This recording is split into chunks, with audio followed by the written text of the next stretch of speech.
Hello students, welcome back to online classes. इस video में हम लास्ट चैप्टर को यानी कि the story of village Palampur को कंटिन्यू करेंगे। लास्ट वीडियो में हमने रीड किया था पालमपुर के बारे में कि वहाँ पे कितनी फैमिलीज़ रहती हैं, कौन कौन सी प्रोडक्शन एक्टिविटीज़ होती हैं, नॉन फार्मिंग एक्टिविटीज़ होती हैं और प्रोडक्शन फैक्टर्स कौन कौन से हैं। साथ ही साथ हमने ग्रीन रेवोल्यूशंस के बारे में भी रीड किया। तो आज हम बात करेंगे फैक्टर्स ऑफ प्रोडक्शंस की, उसके एक्सप्लोरेशन की और पालमपुर में उसको किस तरह से यूज़ किया जाता है। तो स्टार्ट करते हैं। आज हम बात करेंगे फैक्टर्स ऑफ प्रोडक्शन की, जिसमें सबसे मेन था लैंड। तो हम जानेंगे कि पालमपुर में लैंड डिस्ट्रीब्यूशंस फार्मर्स के बीच में किस तरीके से था। तो अगर हम बात करें लोगों की, तो ज़्यादातर लोग जो थे वो एग्रीकल्चर में चाह के भी इन्वॉल्व नहीं हो पाते थे, क्योंकि उनके पास सफिशिएंट लैंड नहीं थी। पालमपुर में 1/3 फैमिलीज जो ऐसी थी जो लैंडलेस थी, जिसमें से 150 फैमिलीज जो थी वो दलित्स की थी, जिनके पास कोई भी लैंड नहीं था कल्टीवेशन के लिए। और बाकी जो बची 240 फैमिलीज थी, उनके पास लैंड तो था, लेकिन वो बहुत छोटा था, लेस देन 2 हेक्टेयर, कि वो उस कल्टीवेशन में अपनी फैमिली इनकम जो है, इतनी ज़्यादा इनकम नहीं कर पाते थे जिससे उनका घर चल सके। बट वहीं अगर हम बात करें मीडियम और लार्ज साइज फार्मर्स की, तो उनके पास मोर देन हाफ जो है एरिया विलेज का, वो उन्हीं के पास था। मतलब जितनी भी 2 हेक्टेयर लैंड से ज़्यादा जितनी भी थी, वो मीडियम और लार्ज फार्मर्स के पास थी। और कुछ ऐसे भी फार्मर्स थे, लार्ज फार्मर्स, जिनके पास 10 हेक्टेयर से भी ज़्यादा की लैंड थी। तो ये तो बात हुई लैंड की। अब हम बात करेंगे लेबर्स की। तो लेबर्स कौन प्रोवाइड करता था? देखो, मीडियम और लार्ज फार्मर्स के पास जो है बहुत ज़्यादा लैंड थी, तो उतनी बड़ी लैंड पे वो खुद तो काम नहीं कर सकते थे। तो वो जो उनके पास लैंड नहीं होती थी या जिनके पास स्मॉल प्लॉट ऑफ लैंड होती थी, उन लेबर्स को अपॉइंट करते थे, उन फार्मर्स को अपॉइंट करते थे अपने लैंड पे वर्क करने के लिए। तो जितने भी small plots of land farmers थे या जिनके पास कोई भी लैंड नहीं थी, वही लोग वर्क करते थे, वही लोग एज अ लेबर वर्क करते थे। जितने भी मीडियम और लार्ज फार्मर्स थे, वो उनको हायर करते थे अपने फील्ड के लिए। तो उसके बदले में जो उन्हें मिलता था वो वेजेस होता था। मतलब एक तरह से हम कहें तो दिहाड़ी, जो दिहाड़ी मिलती थी उन्हें एज अ कैश और काइंड मतलब जैसे क्रॉप, मतलब पैसे ना देकर हम उसे अनाज दे रहे हैं। तो कभी कभी सिर्फ खाना भी देकर भी काम चला देते थे बड़े फार्मर्स, कि हम तुम्हें कैश भी नहीं दे रहे हैं और क्रॉप भी नहीं दे रहे हैं, हम तुम्हें 2 वक्त की रोटी दे रहे हैं, हम 2 वक्त का खाना तुम्हें दे रहे हैं। तो जो फार्मर्स होते थे, स्मॉल फार्मर्स, उनके पास कोई भी काम नहीं होता था, तो इसीलिए वो राज़ी हो जाते थे कम वेजेस में भी काम करने के लिए, या फिर सिर्फ मील प्रोवाइड करने पे भी वो काम करने को राज़ी हो जाते थे। और वेजेस जो थे वो वेरी करते थे, मतलब अलग अलग रीजंस में अलग अलग होते थे। ज़रूरी नहीं कि एक फार्मर को अगर 50 रुपये मिल रहे हैं तो दूसरे फार्मर को भी 50 रुपये ही मिलेंगे। रीज़न टू रीज़न वेरी करता था, और क्रॉप टू क्रॉप, और वन एक्टिविटी से अदर एक्टिविटी में भी ये डिफरेंट लाई करता था। और इनकी कोई फिक्स जॉब नहीं थी, ये डेली बेसिस पे जो है काम करते थे। जैसे अगर हार्वेस्टिंग है तो हार्वेस्टिंग का काम भी वो डेली बेसिस करते थे, या तो पूरे साल करते थे। यहाँ पे एक एग्जाम्पल दिया हुआ है डाला का, जो कि एक लैंडलेस फार्मर है। वो डेली वेजेस पे काम करता था पालमपुर में, और रोज़ वो वर्क करता था, बट उसकी जो मिनिमम वेजेस थी जो गवर्नमेंट ने सेट की थी वो 60 रुपीज़ पर डे थी, लेकिन डाला को सिर्फ 35 टू 40 रुपीज़ मिलते थे। जैसे कि मैंने बताया कि फार्मर्स जो थे वो बहुत ज़्यादा थे, जो कि लैंडलेस थे, जिनके पास काम नहीं था। तो कम पैसों, ज़्यादा लेबर होने की वजह से जो है कम पैसों में भी जो है काम मिलने पर फार्मर्स, स्मॉल फार्मर्स जो हैं वो काम कर लेते थे, क्योंकि कंपटीशन जो था वो बहुत ज़्यादा था पालमपुर में। अब हम बात करते हैं कैपिटल की। अभी तक हमने बात की लैंड की, लेबर की, अब तीसरी चीज़ आती है कैपिटल। तो कैपिटल में अगर हम देखें तो जब मॉडर्न फार्मिंग मेथड आया था तो उसके लिए जो है ज़्यादा से ज़्यादा कैपिटल की फार्मर्स को ज़रूरत थी। जो स्मॉल फार्मर्स थे वो क्या करते थे, बोरो करते थे लार्ज फार्मर से और मनी लैंडर्स से या फिर ट्रेडर्स से जो उनको इनपुट्स प्रोवाइड करते थे, उनसे भी वो पैसे बोरो करते थे ताकि वो खेती कर सके। बट उनका जो रेट ऑफ इंटरेस्ट था वो बहुत ज़्यादा होता था, तो उन्हें जो है बहुत मुश्किल होती थी दोबारा लोन को रीपे करने में। ये तो बात हुई स्मॉल फार्मर्स की, जो जिन्हें जो है बोरो करना पड़ता था मनी दूसरे फार्मर्स से, लार्ज फार्मर्स से या फिर मनी लैंडर्स से, जिसके बदले उन्हें हाई रेट ऑफ इंटरेस्ट देना पड़ता था और वो बहुत लॉन्ग टाइम में भी अपना लोन रीपे नहीं कर पाते थे क्योंकि उनको इतनी इनकम ही नहीं हो पाती थी कि वो उस लोन को रीपे कर पाए। वो इंटरेस्ट पे करने में ही अपनी पूरी ज़िंदगी भी ख़त्म कर लेते थे। वहीं अगर हम बात करें मीडियम और लार्ज फार्मर्स की, तो उनके पास सफिशिएंट मनी होता था क्योंकि उनकी खुद की सेविंग होती थी, तो उन्हें जो है कैपिटल अरेंज करने में ज़्यादा दिक्कत नहीं होती थी। तो अभी तक हमने 3 फैक्टर्स की बात की है, लैंड, लेबर एंड कैपिटल। इन तीनों में अगर हम देखें तो सबसे जो मेन फैक्टर है वो कौन सा है, लेबर का। Labour is the most abundant factor of production, जिसमें अगर हम देखें तो देयर आर मैनी पीपल जो कि काम करना चाहते हैं एज अ फार्म लेबर, और उनकी अपॉर्चुनिटीज़ जो है वो लिमिटेड है, मतलब वो चाह के भी नहीं काम कर पा रहे हैं क्योंकि काम ही नहीं है। इसीलिए तो हमने देखा कि किस तरह से वेजेस कम मिलने पे भी फार्मर्स काम कर रहे हैं क्योंकि उनके पास काम की कमी है। और किसके पास है कमी, जिनके पास खुद का फार्म नहीं है या फिर जो कि लैंडलेस हैं और जिनके पास स्मॉल प्लॉट ऑफ लैंड है, तो उनको जो है लो वेजेस में काम करना पड़ रहा है या तो काम मिल रहा है तो बहुत कम पैसों में मिल रहा है, तो उससे क्या हो रहा है, उनकी लाइफ जो है बहुत ही सर्वाइव नहीं कर पा रहे हैं, वो बहुत डिफ़िकल्ट हो रहा है उनको काम करने में। वहीं बात अगर हम करें लैंड की, तो लैंड जो है वो स्केयर फैक्टर ऑफ प्रोडक्शन, मतलब स्केयर मतलब कमी, लैंड की कमी है। लोग ज़्यादा हैं, लेबर्स ज़्यादा हैं काम करने के लिए, लेकिन लैंड जो है उतनी सफिशिएंट नहीं है क्योंकि वो फिक्स्ड है, उसे हम बढ़ा नहीं सकते। तो लेबर्स तो बहुत ज़्यादा हैं लेकिन लैंड उनकी क्वांटिटी में बहुत कम है, तो कल्टीवेटेड एरिया जो क्या है वो लिमिटेड है, और जो लैंड डिस्ट्रीब्यूशन है वो भी अनइक्वली है, किसी के पास बहुत ज़्यादा, किसी के पास बहुत कम या फिर बिल्कुल भी नहीं। वहीं हम अगर बात करें कैपिटल की, तो हमने देखा कि मॉडर्न फार्मिंग मेथड में सबसे ज़्यादा जो है कैपिटल की ज़रूरत पड़ती थी, जैसे HYV सीड्स की या फिर अगर हम पेस्टिसाइड्स की बात करें तो उसमें बहुत पैसे लगते थे, इरिगेशन में बहुत पैसे लगते थे। तो स्मॉल फार्मर्स को हमने देखा कि वो लार्ज फार्मर्स या फिर मनी लैंडर्स से जो है पैसे लेते थे जिसे वो चुका नहीं पाते थे।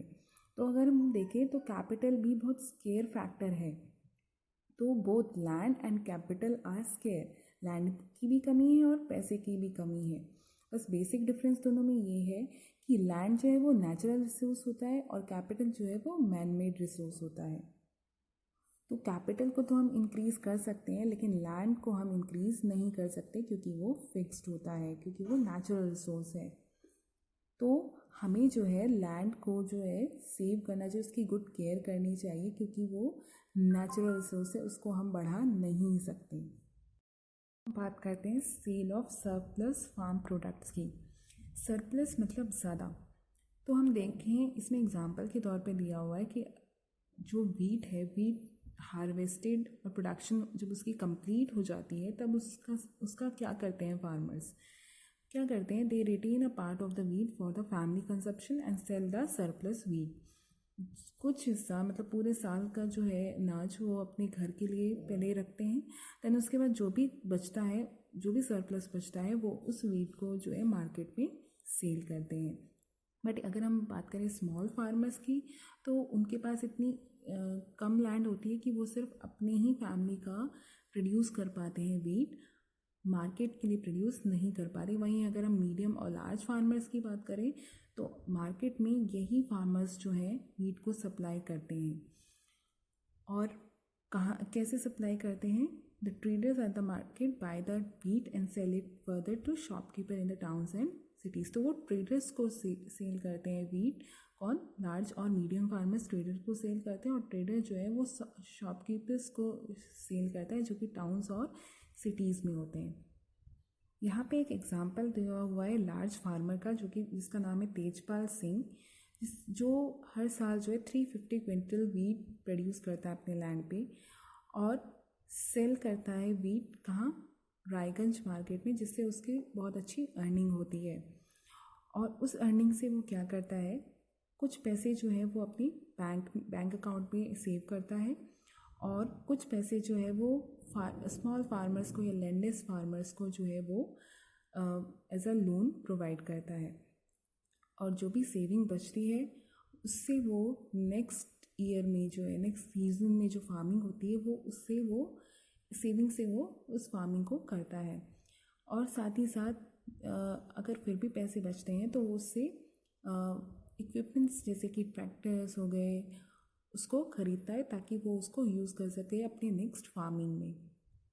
तो तेजपाल की तरह ही और भी जितने भी फार्मर्स हैं, जो भी लार्ज फार्मर्स या मीडियम फार्मर्स हैं, वो क्या करते हैं अपने अर्निंग से जो है कैपिटल बाय करते हैं। मतलब सेविंग से जो भी लगता है कि उन्हें नेक्स्ट फार्मिंग में उन्हें जो भी ज़रूरत पड़ने वाली है उसको वो ख़रीदते हैं ताकि नेक्स्ट सीज़न में अच्छे से वो खेती कर पाएँ। अब हम बात करेंगे नॉन फार्म एक्टिविटीज़ की, जो कि पालमपुर में होती है। तो वहाँ पे सिर्फ 25% जो लोग हैं पालमपुर में वो अदर एक्टिविटीज़ करते हैं, एग्रीकल्चर के अलावा जो भी एक्टिविटीज़ हैं, नॉन फार्मिंग एक्टिविटीज़ हैं वो करते हैं। तो उसमें सबसे पहला है डेयरी फार्मिंग। तो डेयरी जो है वो बहुत ही कॉमन एक्टिविटी है बहुत सारे लोगों की पालमपुर में। वो लोग क्या करते हैं, अपने बफेलोज़ को जो है फीड करते हैं ग्रासेस के ज़रिए, ज्वार और बाजरा के ज़रिए, जो कि वो रेनी सीज़न में ग्रो करते हैं, जो कि हमने लास्ट वीडियो में पढ़ा था। और जो भी मिल्क प्रोड्यूस होता है उससे उसको वो कहाँ बेचते हैं? रायगंज में। और जितने भी नियर बाय विलेजेस हैं, जो भी लार्ज विलेजेस हैं, वहाँ पे उसको वो सेल करते हैं। साथ ही साथ वहाँ पे जो 2 ट्रेडर्स हैं जो कि शाहपुर टाउन से हैं, वो क्या करते हैं, जितने जो भी रायगंज लेके जाते हैं और मिल्क को जो है वो टाउन्स और सिटीज़ में सेल करते हैं। तो इससे भी उनकी अच्छी खासी अर्निंग होती है। वहीं अगर हम बात करें स्मॉल स्केल मैन्युफैक्चरिंग की, जो कि पालमपुर में है, तो less than 50 people engaged in manufacturing इन पालमपुर। मतलब 50% से भी कम लोग जो हैं वहाँ पे मैन्युफैक्चरिंग एक्टिविटीज़ में इन्वॉल्व हैं, क्योंकि ज़्यादातर लोग तो फार्मिंग में इन्वॉल्व हैं। तो जो भी मैन्युफैक्चरिंग हो रही है पालमपुर में, उसमें बहुत ही सिंपल प्रोडक्शन मेथड जो है वो यूज़ किया जाता है और बहुत ही स्मॉल स्केल में ये काम हो रहा है। तो इससे ज़्यादा अर्निंग नहीं हो पाती है और ज़्यादातर जो लोग हैं वो घर से ही वो काम कर रहे हैं, उन्हें फैक्ट्री जाने की भी ज़रूरत नहीं पड़ती और या तो फिर फील्ड्स में जाकर वो जो है काम करते हैं और अपनी ही फैमिली मेम्बर्स को इन्वॉल्व करते हैं उस काम में। नेक्स्ट है आपका द शॉपकीपर्स ऑफ पालमपुर। अभी हमने बात की डेयरी फार्मिंग की, देन उसके बाद हमने मैन्युफैक्चरिंग में पढ़ा कि मैन्युफैक्चरिंग तो होती है वहाँ पे बट स्मॉल क्वांटिटी में होती है, ज़्यादा बड़ा स्केल नहीं है उसका, जिससे ज़्यादा अर्निंग नहीं हो पाती है। अब हम बात करते हैं शॉपकीपर्स की। शॉपकीपर्स भी अगर हम देखें तो उस ट्रेड में भी ज़्यादा लोग इन्वॉल्व नहीं हैं पालमपुर में। जो भी ट्रेडर्स हैं पालमपुर के, वो शॉपकीपर्स हैं जो कि कहाँ से गुड्स खरीदते हैं? होलसेल मार्केट से, जो कि सिटीज़ में है, और उसे जाकर अपने विलेज में सेल करते हैं। छोटी छोटी शॉप्स उन्होंने अपने घरों में खोली हुई है, जैसे कि rice, wheat, sugar, tea, oil, biscuit, इन सब चीज़ों की जो है शॉप्स, छोटी छोटी शॉप्स जो हैं आप पालमपुर में देखेंगे कि वहाँ पे खुली है। कुछ ऐसे घर हैं वहाँ पर जो कि बस स्टैंड के बहुत नज़दीक हैं, तो उनके पास ओपन स्पेस है ताकि वो शॉप्स खोल सके और ये ईटेबल आइटम्स को सेल कर सके और अच्छी खासी उनकी जो है अर्निंग हो जाती है, क्योंकि वो बस स्टैंड में ज़्यादातर लोग आते जाते रहते हैं, जिसकी वजह से उनकी अर्निंग अच्छी हो जाती है। लास्ट हम बात करेंगे ट्रांसपोर्ट की। ट्रांसपोर्ट जो कि एक फास्ट डेवलपिंग सेक्टर है, मतलब वो धीरे धीरे डेवलप होता जा रहा है। Varieties of vehicles on the road connecting Palampur to Raiganj. क्या क्या ट्रांसपोर्टेशन जो है रायगंज तक कनेक्ट करती है पालमपुर को। रिक्शा वाला, टांगा वाला, jeep, tractor, truck driver and people driving the traditional bullock cart and bogie are people in the transport services. तो ये सारी जितनी भी हमने ट्रांसपोर्ट पर ये ट्रांसपोर्ट व्हीकल्स जो भी हमने देखे हैं, जैसे रिक्शा वाला हो गए, टांगा वाला हो गए, ये सारे जो है ट्रांसपोर्टेशंस के अंदर ही आते हैं, ट्रांसपोर्ट सर्विसेज के अंदर ही आते हैं। और ये जो है लोगों को साथ साथ गुड्स को भी एक जगह से दूसरी जगह जो है पहुंचाते हैं। और धीरे धीरे इनके नंबर्स भी जो है वो बढ़ते जा रहे हैं। ट्रांसपोर्ट में जो है लोग अपना पैसा लगा रहे हैं और इंगेज हो रहे हैं कई सालों से। तो इस वीडियो में हमने लैंड फैक्टर्स ऑफ प्रोडक्शंस की बात की, जिसमें सबसे पहले था लैंड डिस्ट्रीब्यूशंस किस तरह से हुआ था पालमपुर में, स्मॉल और लैंडलेस लेबर्स की क्या हाल थे, और जो लार्ज और मीडियम फार्मर्स हैं वो किस तरह से जो उनके पास किस तरह से लैंड थी, ये हमने पढ़ा लैंड डिस्ट्रीब्यूशंस के बारे में। देन उसके बाद हमने पढ़ा लेबर्स के बारे में कि लेबर्स जो हैं वो लार्ज क्वांटिटी में पालमपुर में अवेलेबल हैं, जिसकी वजह से उनको वेजेस बहुत कम मिलते हैं क्योंकि एम्प्लॉयमेंट बहुत कम है। फिर हमने बात की कैपिटल की कि कैपिटल जो है सबसे ज़्यादा कौन लगाता है फार्मिंग में। जो स्मॉल फार्मर्स हैं वो लोन लेते हैं लार्ज और मीडियम फार्मर से या फिर मनी लैंडर से, जिसमें उनको बहुत ज़्यादा हाई रेट ऑफ इंटरेस्ट देना पड़ता है और वो अपने लोन को भी जल्दी रीपे नहीं कर पाते हैं।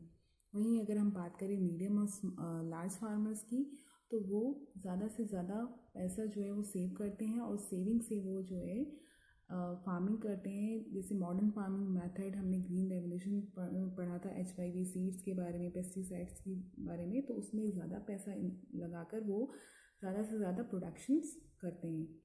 फिर हमने बात की surplus sale of surplus wheat की, जो कि मीडियम और लार्ज फार्मर्स जितना भी सरप्लस बचता है वो मार्केट में बेचकर अपनी अर्निंग जो है बढ़ाते हैं, वो सेविंग करते हैं और उसी सेविंग से वो जितने भी स्मॉल फार्मर्स हैं उनको लोन प्रोवाइड करते हैं और जो पैसे बचते हैं उससे वो ट्रांसपोर्ट जैसे कि ट्रैक्टर्स हो गए और जो भी चीज़ें इन्वॉल्व होती हैं फार्मिंग में, नेक्स्ट सीजन में वो जो भी फार्मिंग करने वाले होते हैं उसमें जो भी ज़रूरत पड़ती है उनको वो उससे परचेज़ करते हैं। फिर हमने बात की डेयरी फार्मिंग की, मतलब नॉन फार्म एक्टिविटीज़ की, जो कि पालमपुर में होता है, जिसमें सबसे पहले हमने डेयरी फार्मिंग के बारे में पढ़ा। डेयरी फार्मिंग में हमने देखा कि बहुत ही कॉमन एक्टिविटी है, बहुत फैमिलीज जो है इसमें इन्वॉल्व हैं और जो भी मिल्क प्रोडक्शन होता है वो जो आसपास के जितने भी शहर हैं छोटे मोटे वो वहाँ पे सेल करते हैं, जैसे कि रायगंज। फिर हमने बात की मैन्युफैक्चरिंग एक्टिविटीज़ की, जो कि बहुत कम है, लेस देन 50% जो है लोग वहाँ पे मैन्युफैक्चरिंग में इन्वॉल्व है, जिसमें वो खुद अपने ही घर में जो है छोटे छोटे वर्क करके जो है पैसे अर्न करते हैं। वहाँ कोई फैक्ट्रीज वगैरह नहीं बनी हुई है। देन उसके बाद हमने बात की शॉपकीपर्स की, कि शॉपकीपर्स जो है नियर बाय जो टाउन्स हैं वहाँ से होलसेल मार्केट से जो है वो चीज़ों को ख़रीद के लाते हैं और अपने गांव में उसको बेचते हैं। For example rice, wheat, sugar, T, soil, biscuits, soaps.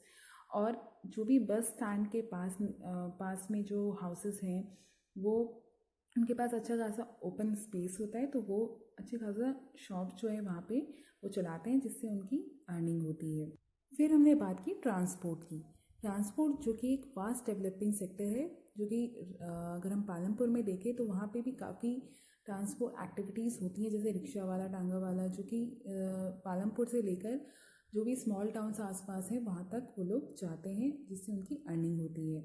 और धीरे धीरे जो है ये ट्रांसपोर्ट सेक्टर जो है इंक्रीज़ होता जा रहा है। तो ये पूरा हमने पालमपुर की स्टोरी के बारे में पढ़ा कि वहाँ पे किस तरह से जो है प्रोडक्शंस होते हैं, क्या क्या फैक्टर्स हैं प्रोडक्शन के, और वो किस तरह से यूज़ हो रहे हैं पालमपुर में। लैंड, लेबर, ट्रांसपोर्ट और कैपिटल किस तरह से इन्वॉल्व हुई सारी से। ये तो छोटे से विलेज की बात हुई, वो भी एक इमेजिनरी विलेज की बात। तो इकोनॉमिक्स में इस चारों फैक्टर्स जो हैं बहुत इम्पॉर्टेंट है प्रोडक्शन के लिए। और इस चैप्टर की समरी भी दी हुई है, तो अगर आपको पूरा चैप्टर नहीं पढ़ना है या फिर इस वीडियो में आपको समझ में आ गया, आपको एक बार रिवाइज करना है, तो इसकी समरी आप ज़रूर पढ़िएगा, जिससे आपको पूरा चैप्टर जो है इजीली क्लियर हो जाएगा कि इस चैप्टर में आखिर क्या क्या चीज़ें हैं। So here we have completed our first chapter in ego. So I hope कि आपको ये चैप्टर क्लियर हुआ होगा। बट अगर आपको फिर भी कोई डाउट हो, कुछ ऐसा हो जो समझ में ना आया हो, तो आप मुझसे कमेंट सेक्शन में क्वेश्चन पूछ सकते हैं। मैं पूरी कोशिश करूँगी कि आपके हर सवालों का जवाब दे सकूँ। तो अगर आपको ये वीडियो मेरी पसंद आई हो तो प्लीज़ इसे लाइक ज़रूर कीजिएगा, और आगे भी मेरे साथ जुड़े रहने के लिए आप इस चैनल को सब्सक्राइब भी ज़रूर कर लेना। तो तब तक के लिए आप फिट और फाइन रहिए, हेल्दी खाइए, क्योंकि हेल्थ सबसे इम्पॉर्टेंट होता है किसी भी चीज़ के लिए, चाहे वो पढ़ाई हो या जो कोई भी काम हो। तो अच्छा खाओ, अच्छा सोचो, और बिल्कुल अच्छे से रहो और अच्छे से पढ़ाई करो। Take care all of you.